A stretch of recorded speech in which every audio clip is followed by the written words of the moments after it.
Hey there, I'm Nate, and I'm here to show you how our new DF light panels work, and how our Phantasmal filters work, and best of all, how they work together.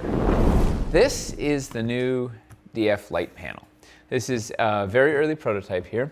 We still have a lot of things that we're changing, but I'll show you the basic functionality. So first thing to note is this whole outer shell is going to be made in white, so it'll help reduce any darkness coming through when you're putting Phantasmal filters over the light. We're still working out the texture on the bottom and whatnot. This will be made out of ABS plastic. Should be super durable. There's a port in here and then 2 ports out over here. This in port is the power. It's going to go in there, and that'll be regular AC power. It's 12 volts. It'll have a dimmer switch, so you can turn it on and you can dim up or down to whatever you want. So for the sake of the camera, we're going to keep it relatively low so it doesn't blow everything out. Why do we make these light panels? A number of reasons. One, we wanted to get the light as close to the edges as possible. We tried to get as much consistent light coverage as we could, and we succeeded pretty well. 2, the sizing was super important to us. So we spec'd this at 8 by 8, so you can put your big 4 by 4 lava pieces right on there. Boom, and boom.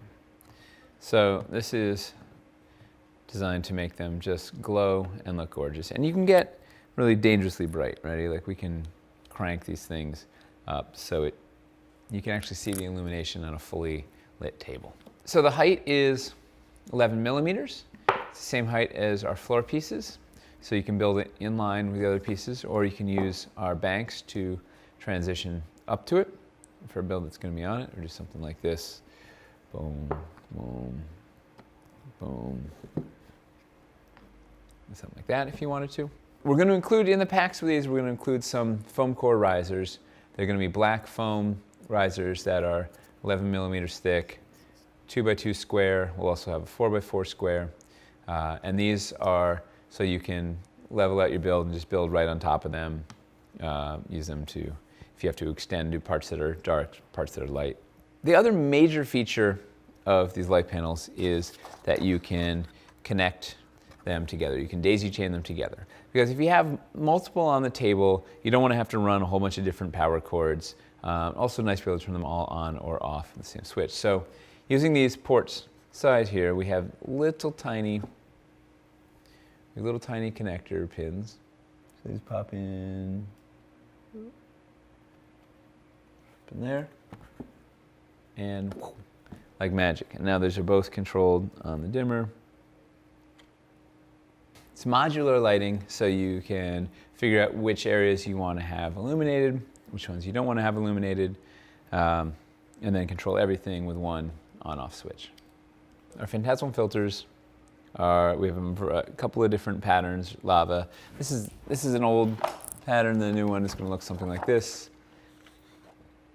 But we sell them in an 8 by 8 size for this campaign, and they're cool, opaque and alone. You put them on here, and suddenly they come to life and they glow.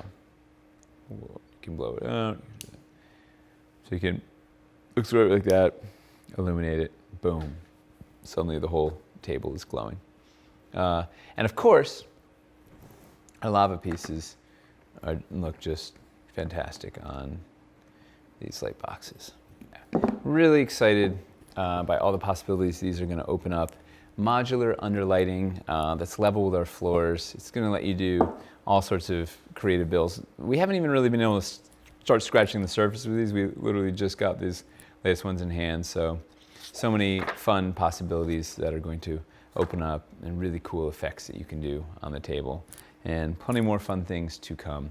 But we want to give you a taste of what these things look like, how they work, and how cool they can make your lava terrain. Just for curiosity's sake, I want to see what our old ice caverns, translucent Dwarven ice caverns, look like on top of this thing. I wouldn't say it's as drastic as the lava, but it's a thing. So one thing that we could try is we could throw down a colored gel first, right? Like we put down this blue gel and then put these on, and that gets a little more interesting.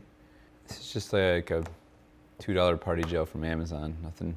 Nothing fancy. So the blue definitely does something to this ice. You can get crazy. Whoa.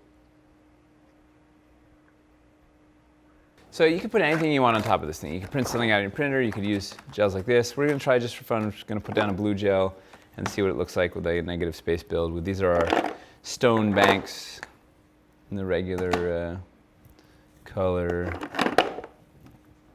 Yeah, so that's kind of a neat effect. Could have some sort of glowing pool. You know, maybe the players do something and then you hit the switch, it starts to come to life. And the more, maybe they're collecting crystals or collecting a thing, and the more they get, the brighter it gets as they go. Something. All right, we'll have to do some more experimenting and let you know what else we find. So I hope this demo was helpful to you and gave you some ideas, tips, and tricks for building with our Hellscape pieces.